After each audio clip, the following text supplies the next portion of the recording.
प्रधानमंत्री की अध्यक्षता में केंद्रीय मंत्रिमंडल की बैठक। अटल पेंशन योजना को 2030-31 तक जारी रखने का फैसला। लघु उद्योग विकास बैंक के लिए पूंजीगत सहायता राशि मंजूर। मुख्यमंत्री का तकनीक आधारित विकास पर फोकस। विश्व आर्थिक मंच में कंपनियों के प्रतिनिधियों के साथ टेक्नोलॉजी और एआई में सहयोग पर चर्चा।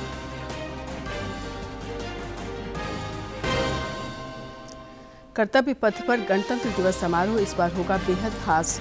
गुमला के पीबीटीजी समुदाय के 8 सदस्य बनेंगे साक्षी। धनबाद में एनसीसी की तिरंगा यात्रा। और गोड्डा में महिला पर गोलीबारी मामले का पुलिस ने किया खुलासा। जजपति ने ही अपराधियों को दी थी सुपारी। 3 अपराधी गिरफ्तार। एसीबी का गुमला में ट्रैप।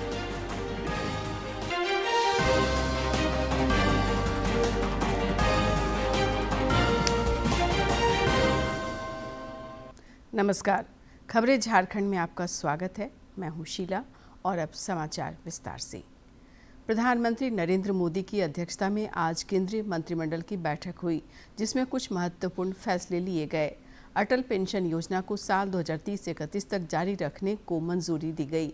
साथ ही प्रचार और विकासात्मक गतिविधियों के लिए वित्तीय सहायता बढ़ाने पर भी सहमति बनी। गौरतलब है कि ये योजना मई 2015 में असंगठित क्षेत्र के श्रमिकों को वृद्धावस्था में आय सुरक्षा प्रदान करने के उद्देश्य से शुरू की गई थी। केंद्रीय मंत्रिमंडल ने इसके अलावा लघु उद्योग विकास बैंक SIDBI को 5,000 करोड़ रुपए की पूंजीगत सहायता राशि स्वीकृत की है। इससे 25,74,000 से अधिक सूक्ष्म, लघु और मध्यम उद्योगों से जुड़े लाभार्थियों को लाभ मिलेगा। दावोस में आयोजित विश्व आर्थिक मंच का वार्षिक सम्मेलन झारखंड के लिए काफी सार्थक रहा है। मुख्यमंत्री हेमंत सोरेन ने जहां राउंड टेबल बैठकों और द्विपक्षीय वार्ता में हिस्सा लिया, वहीं सहयोग और साझेदारी को लेकर निवेशकों ने भी झारखंड में रुचि दिखाई है। मुख्यमंत्री का तकनीक आधारित विकास पर फोकस रहा। विश्व आर्थिक मंच में कंपनियों के प्रतिनिधियों के साथ टेक्नोलॉजी और एआई में सहयोग पर विशेष रूप से चर्चा हुई और सीएम ने युवाओं के कौशल विकास पर बल दिया। भाजपा के नवनिर्वाचित राष्ट्रीय अध्यक्ष नितिन नवीन की अध्यक्षता में आज नई दिल्ली स्थित केंद्रीय कार्यालय में राष्ट्रीय पदाधिकारियों और प्रदेश अध्यक्षों की बैठक हुई। नितिन नवीन द्वारा पदभार ग्रहण करने के बाद ये उनकी अध्यक्षता में पहली अहम बैठक थी। इस दौरान संगठन विस्तार और मजबूती के अलावा आगामी चुनावों और भावी कार्यक्रमों पर भी व्यापक चर्चा हुई। नए राष्ट्रीय अध्यक्ष ने सबों में जोश भरा और समर्पण भाव से पार्टी की विचारधारा को जन जन तक पहुंचाने के निर्देश दिए। राजनीतिक रणनीति बैठक के केंद्र में है। कल नितिन नवीन ने कहा था कि इस साल 5 राज्यों में चुनाव है और आगे आने वाले चुनाव में भाजपा और भी मजबूत होगी। उन्होंने कहा कि हम ऐसे राजनीतिक दल से जुड़े हैं जहां राजनीति सत्ता नहीं, साधना है। राजनीति भोग नहीं, त्याग है। राजनीति ऐशो आराम नहीं, तपस्या है। राजनीति कोई पदभार नहीं, उत्तरदायित्व है। तो पदभार संभालते ही एक्शन में यहां पर नजर आ रहे हैं नितिन नवीन। मुख्य निर्वाचन आयुक्त ज्ञानेश कुमार ने कहा है कि बूथ स्तरीय अधिकारी देश में चुनाव आधारित लोकतांत्रिक व्यवस्था के स्तंभ हैं।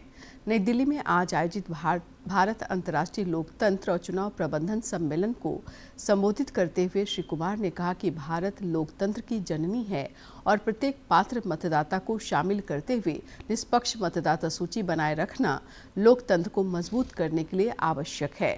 गौरतलब है कि भारत मंडपम में आयोजित सम्मेलन में दुनिया भर के 70 से अधिक देशों के 100 प्रतिनिधि हिस्सा ले रहे हैं। मुख्य निर्वाचन आयुक्त और निर्वाचन आयुक्तों ने प्रतिनिधियों का स्वागत किया। The expectations of the electors and how to make this process much more smoother, transparent, free and fair.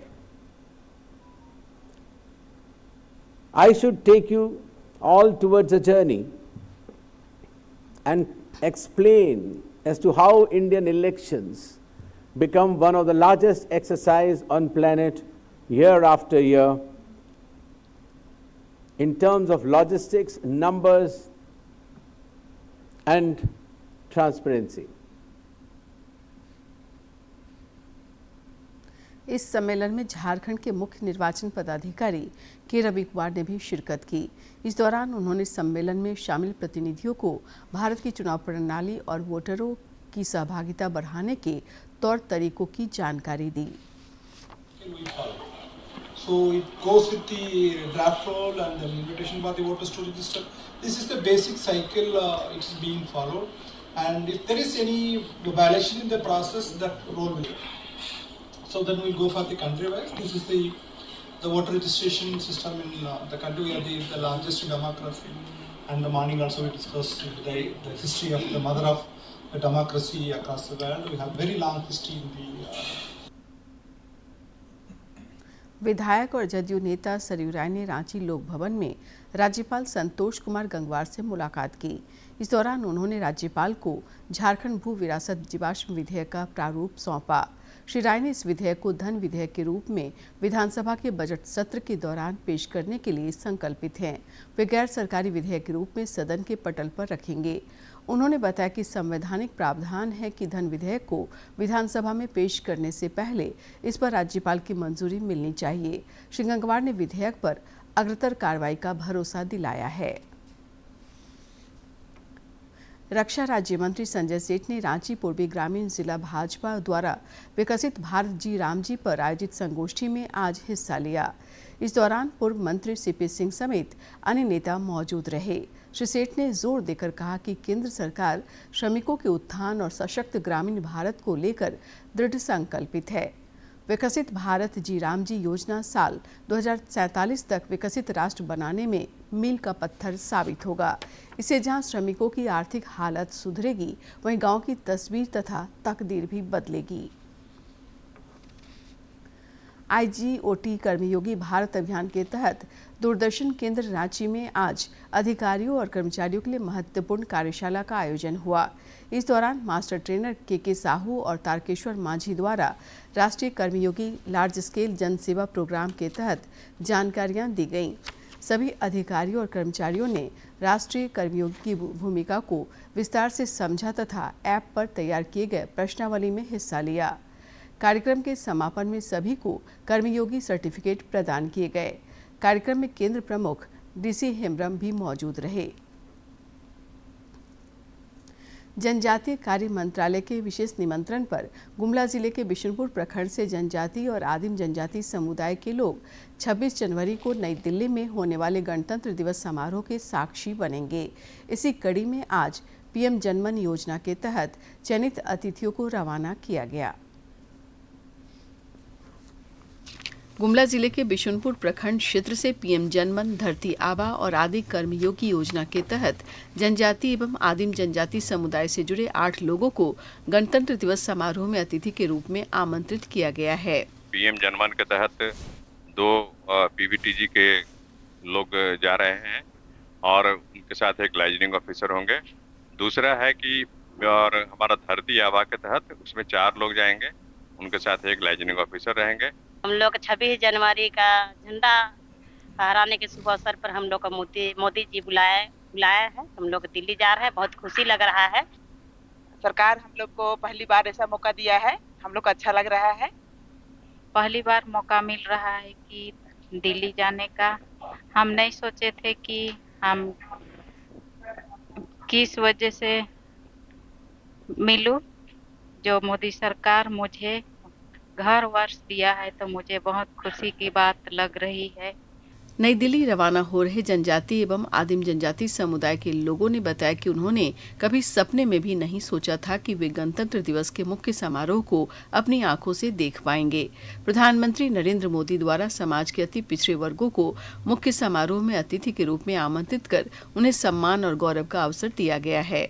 अभी हम लोग सामने से जाकर देखेंगे और वहाँ हम नरेंद्र मोदी के सामने से देखेंगे और झंडा फहराते हुए देखेंगे। हम लोग को अच्छा लगेगा और खुशी लगेगा। मोदी जी को हम बहुत धन्यवाद करना चाहता हूँ, फिर और अगले लोगों को भी ऐसा दिल्ली जाने के लिए मौका दे। इस कार्यक्रम में अपने झारखंड राज्य से गुमला जिला का बिशुनपुर प्रखंड को प्रतिनिधित्व करने का मौका मिल रहा है, इसलिए बिशुनपुर वासी बड़ा ही सौभाग्यशाली हैं। आम लोगों के लिए जहां गणतंत्र दिवस समारोह में शामिल होना एक सपना होता है, वहीं केंद्र सरकार ने समाज के अंतिम पायदान पर खड़े जनजाति और आदिम जनजाति समुदाय के लोगों को विशेष अतिथि बनाकर उन्हें सम्मान देने का काम किया है। डीडी न्यूज के लिए गुमला से नरेश कुमार की रिपोर्ट।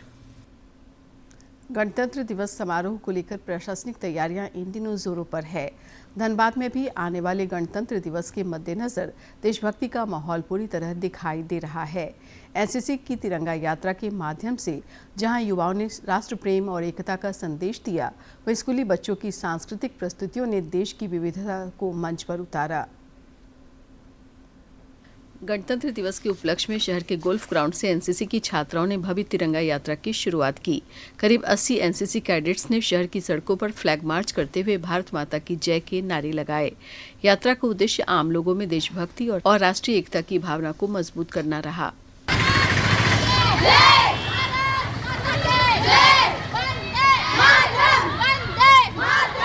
तिरंगा यात्रा के दौरान एनसीसी की छात्राओं ने देशभक्ति गीतों पर कदम ताल किया और लोगों को गणतंत्र दिवस की शुभकामनाएं दी। सड़क किनारे खड़े लोगों ने भी कैडेट्स का उत्साह बढ़ाया और उनके साथ देशभक्ति के नारे लगाए, जिससे पूरा माहौल देश प्रेम से सराबोर हो गया। ये तिरंगा यात्रा हमने अपने यूनिट से धनबाद रणवीर वर्मा चौक तक निकाली है, जिसमें हमने धनबाद वासियों को देशभक्ति की भावना के लिए जागरूकता किया है। वहीं गणतंत्र दिवस के जिला स्तरीय समारोह को भव्य बनाने के उद्देश्य से धनबाद टाउन हॉल में स्कूली बच्चों की सांस्कृतिक प्रस्तुतियों की स्क्रीनिंग आयोजित की गई। इस दौरान जिले के कई सरकारी और निजी विद्यालयों के छात्र छात्राओं ने भाग लिया और देशभक्ति व सांस्कृतिक एकता से जुड़े कार्यक्रम प्रस्तुत किए। आयोजकों का कहना है कि ऐसे कार्यक्रमों के जरिए बच्चों में देशभक्ति, सांस्कृतिक मूल्यों और राष्ट्रीय चेतना का विकास होता है। गणतंत्र दिवस के अवसर पर जो प्रोग्राम सांस्कृतिक कार्यक्रम होता है, उसी की तैयारी के लिए आज पहला स्क्रीनिंग हो रहा है और इसके बाद से 24 को फाइनल होगा और 26 को एक प्रोग्राम होगा। अभी तक 18 विद्यालय आए हुए हैं और खुद तक अभी आएंगे, समय है और उसके बाद से तुम जो है। गणतंत्र दिवस की तैयारियों के तहत आयोजित ये कार्यक्रम देशभक्ति और सांस्कृतिक एकता का जीवंत उदाहरण है। एनसीसी की तिरंगा यात्रा ने जहां लोगों को राष्ट्र प्रेम के लिए प्रेरित किया, वहीं स्कूली बच्चों की प्रस्तुतियों ने गणतंत्र दिवस के मूल्यों को मंच पर उतारा। धनबाद से अजय कुमार सिन्हा की रिपोर्ट। लोकसभा अध्यक्ष ओम बिरला ने कहा है कि संसद के दोनों सदन और राज्य की विधानसभाएं देश के विकास के लिए चर्चा और विचार का महत्वपूर्ण मंच है। ओम बिरला आज लखनऊ में आयोजित 86वें अखिल भारतीय पीठासीन अधिकारी सम्मेलन को संबोधित कर रहे थे। श्री बिरला ने कहा कि सम्मेलन में लोकतांत्रिक संस्थाओं के भीतर विकसित भारत की रूपरेखा से संबंधित कई संवाद सत्र हुए। टेक्नोलॉजी में क्योंकि ये लोकतांत्रिक संस्थाएं होती है, इसलिए टेक्नोलॉजी का उपयोग करते समय हमने ये आग्रह किया है कि सावधानी पूर्वक जवाबदेही भी हो और विश्वसनीयता भी हो और उसमें नैतिकता भी हो। इसका विशेष रूप से टेक्नोलॉजी का उपयोग करते समय सभी विधानसभाएं इसका निश्चित रूप से उपयोग बढ़ाएं। इसी के साथ साथ हमारी जितनी भी लोकतांत्रिक संस्थाएं हैं, उन लोकतांत्रिक संस्थाएं चाहे पंचायत हो, चाहे नगर निगम हो, चाहे विधानसभा हो, चाहे संसद हो, सभी लोकतांत्रिक संस्थाओं को में अच्छी चर्चा संवाद हो। इसके लिए एक आदर्श नेतृत्व स्थापित हो ताकि ये सभी चुनी लोकतांत्रिक संस्थाएं जवाबदेह हो सके। रांची के नगड़ी प्रखंड में जेएसएलपीएस के द्वारा महिलाओं के फुटबॉल मैच का आयोजन किया गया, जिसने समाज को एक सशक्त संदेश दिया।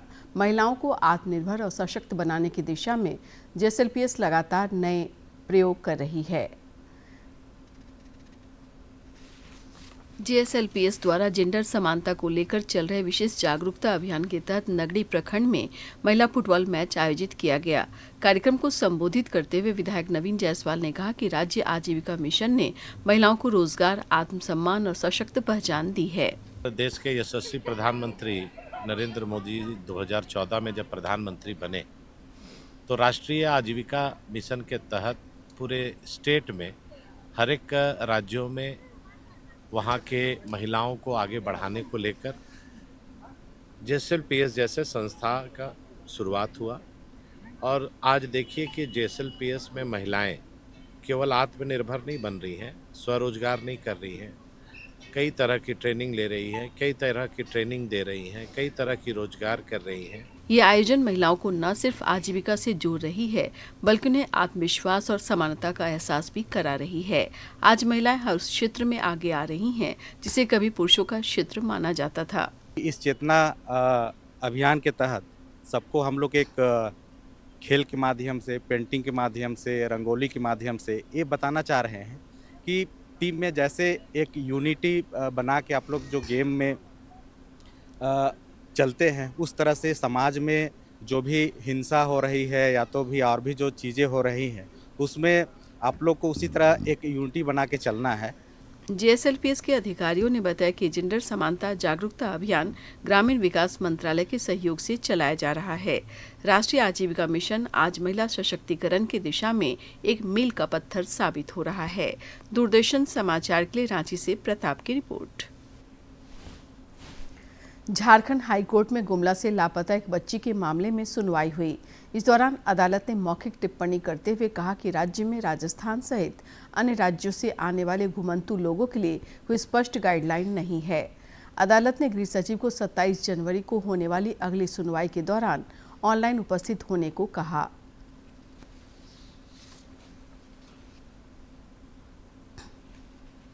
आज झारखंड उच्च न्यायालय में माननीय न्यायमूर्ति सुजीत नारायण प्रसाद एवं न्यायमूर्ति अरुण कुमार राय की खंडपीठ ने लापता बच्ची से जुड़े मामले की सुनवाई करते हुए गंभीर टिप्पणी करते हुए कहा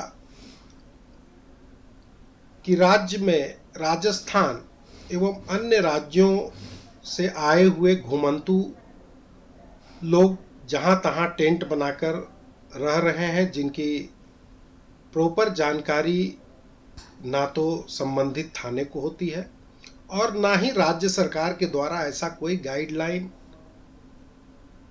तैयार किया गया है जिससे उनकी पहचान की जा सके, ना ही उनका आधार कार्ड जांच किया जाता है और तरह तरह के आपराधिक घटनाओं में लिप्त होने के बाद वो एक जगह से दूसरे जगह अपना स्थान बदल देते हैं, जिससे कि पकड़ में नहीं आते हैं और घटनाएं दिन प्रतिदिन और बढ़ती जा रही है। इस मामले पर विशेष सुनवाई के दौरान राज्य के गृह सचिव को ऑनलाइन उपस्थित रहने का निर्देश दिया है।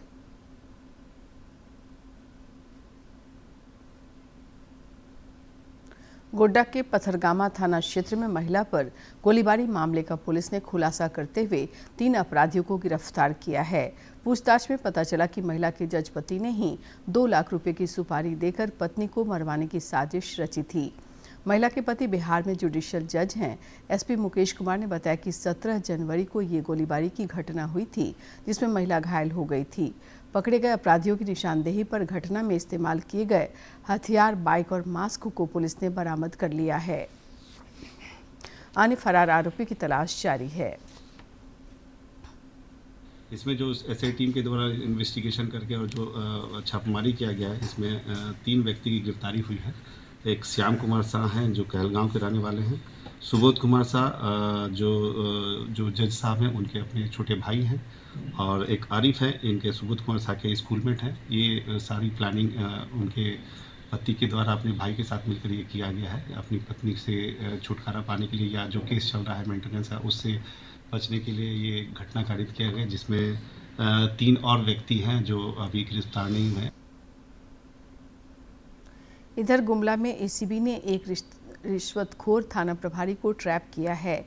एसीबी की टीम ने चैनपुर थाना प्रभारी शैलेश कुमार को 30,000 रुपये घूस लेते रंगे हाथ गिरफ्तार किया है। 3 दिन पहले ही शैलेश कुमार ने यहां थाना प्रभारी के रूप में पदभार ग्रहण किया था। शिकायतकर्ता ने बताया कि अवैध वसूली का उन पर दबाव बनाया जा रहा था। इसके बाद उन्होंने एसीबी को इसकी जानकारी दी।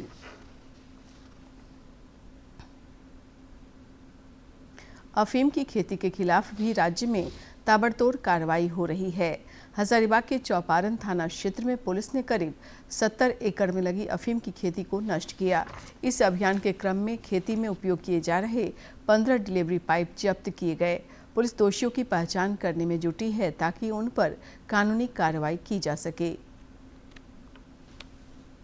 प्रधानमंत्री नरेंद्र मोदी इस महीने की 25 तारीख को मन की बात कार्यक्रम के जरिए देश विदेश के लोगों के साथ अपने विचार साझा करेंगे।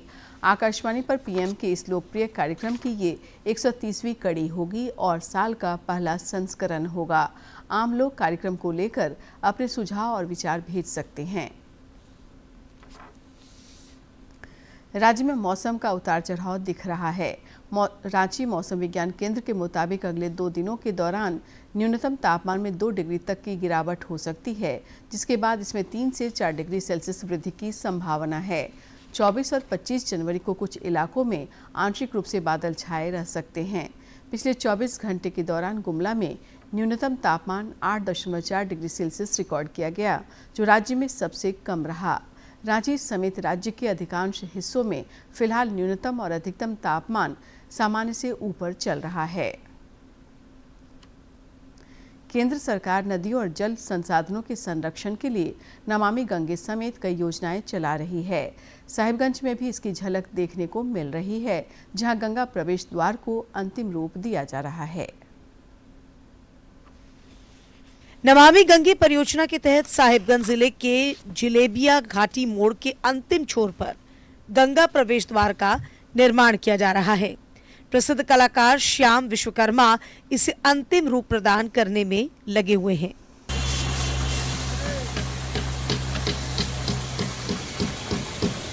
जिलेबिया घाटी अपनी प्राकृतिक, सांस्कृतिक और ऐतिहासिक महत्व के पहचान के लिए प्रसिद्ध है। गंगा द्वार का निर्माण पर्यटन को बढ़ावा देने के उद्देश्य से किया गया है। कलाकार श्याम विश्वकर्मा ने बताया कि द्वार पर साहिबगंज की खूबसूरती को दर्शाया गया है। साहिबगंज जिला को प्रवेश द्वार मानकर गंगा द्वार का नाम दिया गया है और इसमें साहिबगंज में सारी जो इनकी खूबसूरती है साहिबगंज का, उन सब को इसमें हमने समेटा है। जैसे हमारे यहाँ गंगा में डॉल्फिन है, बीच में माँ गंगा को मैंने दर्शाया है और गंगा आरती करते हुए 2 व्यक्तियों को मैंने इसमें दर्शाया, पुजारी को। और जो संस्कृति है यहाँ का, आदिवासी संस्कृति, उसको भी मैंने समेटा है। उसके बाद उधवा पक्षी अभयारण्य जो बहुत विश्व स्तर पर यहाँ का नाम हो रहा है, तो उसको मैंने पेंटिंग माध्यम से, मूर्ति के माध्यम से इसमें लगाने का प्रयास किया है। कलाकार श्याम विश्वकर्मा ने बताया कि गंगा प्रवेश द्वार पर साहिबगंज में विश्व स्तर पर प्रसिद्ध उघवा पक्षी अभयारण्य, स्थानीय कला संस्कृति, सोहराय चित्रकला को टेराकोटा फाइबर के माध्यम से प्रदर्शित किया गया है। इसमें है वो सोहराय कलाकृति जो कि लुप्त कला है, जो दीवारों पे आदिवासी लोग करते हैं, उसको मैंने टेराकोटा फाइबर के माध्यम से इसमें उकेरा है। और इसका जो मीडियम है माध्यम है बनाने का, वो है फाइबर ग्लास। इसमें लोहे का आर्मेचर डाल के और पीओपी से मिट्टी में बना के ढाल के फिर इसको लोहे पर कसा गया है पूरे को। लगभग हमको लगता है धूप और बरसात से इसमें कोई दिक्कत नहीं होगी। हमको लगता है 50 से 60 साल अगर गेट को 5 साल 10 साल में एक बार रंग रोगन किया जाए तो ये बहुत दिन तक अच्छा से रहेगा। आगामी 26 जनवरी यानी गणतंत्र दिवस के दिन गंगा प्रवेश द्वार का उद्घाटन होगा, जो कि साहिबगंज के विकास और विरासत को दर्शाने का अनूठा माध्यम भी बनेगा। डीडी न्यूज के लिए साहिबगंज से संजय कुमार गुप्ता। ऊर्जा के क्षेत्र में आत्मनिर्भरता और पर्यावरण संरक्षण की दिशा में प्रधानमंत्री सूर्यधर मुफ्त बिजली योजना एक क्रांतिकारी कदम साबित हो रही है। रांची के रहने वाले अमित कुमार एक जागरूक लाभुक हैं, जिनके घर की छत अब उनके लिए बिजली का कारखाना बन गई है। प्रधानमंत्री सूर्य घर योजना ने लाभुकों के जीवन को नई रोशनी से भर दिया है। इस योजना से जुड़ने के बाद लोग बिजली कटौती और महंगे बिलों की चिंता से कोसों दूर हो गए हैं। रांची के अमित कुमार इस बदलाव के प्रत्यक्ष गवाह हैं। वे न केवल अपने घर की बिजली जरूरतों को पूरा कर रहे हैं, बल्कि सौर ऊर्जा के जरिए अच्छी खासी बचत भी कर रहे हैं। 3.5 kV का मेरा मोटा मोटी मैंने लगाया है और मैं उम्मीद करता हूं कि मेरा बिजली बिल आगे बहुत ही बचत होगी, बिजली बिल का बहुत बचत होगी। तो ये योजना तो अभी घर घर में चल ही रहा है और मुझे लगाने से अभी ये एहसास हो रहा है कि मेरा बिजली बिल इस मंथ बहुत ही कम आने वाला है, क्योंकि मैं पर डे मोबाइल में चेक करता हूँ। आप भी मोबाइल में देख सकते हैं कि कितना यूनिट जनरेट हुआ, कितना यूनिट आपने खपत किया।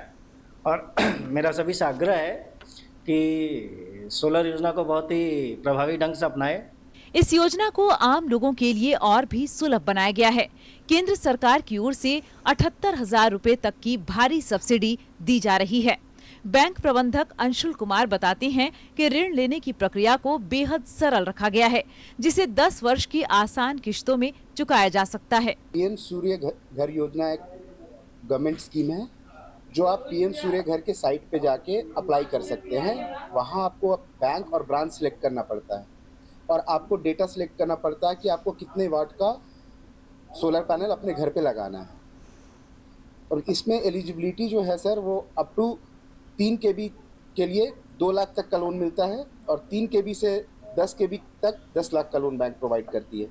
और इसमें सब्सिडी भी इन्वॉल्व है, जैसे 1 kb में 30,000, 2 kb में 60,000 और 3 kb में 78,000 तक की गवर्नमेंट सब्सिडी देती है। और मार्जिन इसमें सिर्फ 5% है और इसका रिपेमेंट आप 10 साल तक कर सकते हो मोरेटोरियम के साथ। बढ़ती ऊर्जा जरूरतों के बीच प्रधानमंत्री नरेंद्र मोदी का सौर ऊर्जा पर यह विशेष फोकस भविष्य की एक बड़ी समस्या का स्थायी समाधान है। पीएम सूर्य घर योजना इसी विजन की एक महत्वपूर्ण कड़ी है, जो देश को नेट जीरो उत्सर्जन की ओर ले जा रही है। वाकई अगर हर घर सौर ऊर्जा से जुड़ जाए तो वह दिन दूर नहीं जब भारत ऊर्जा के क्षेत्र में पूरी तरह आत्मनिर्भर होगा। डीडी न्यूज के लिए रांची से अवधेश की रिपोर्ट। अंत में मुख्य समाचार एक बार फिर।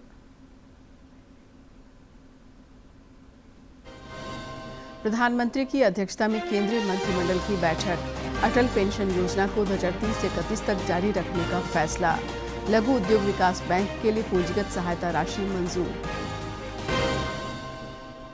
मुख्यमंत्री का तकनीक आधारित विकास पर फोकस। विश्व आर्थिक मंच में कंपनियों के प्रतिनिधियों के साथ टेक्नोलॉजी और एआई में सहयोग पर चर्चा।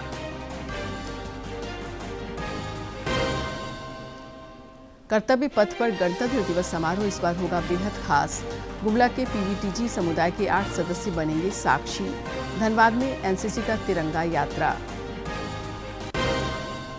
और गोड्डा में महिला पर गोलीबारी मामले का पुलिस ने किया खुलासा। जज पति ने ही अपराधियों को दी थी सुपारी। 3 अपराधी गिरफ्तार। एसीबी का गुमला में ट्रैप।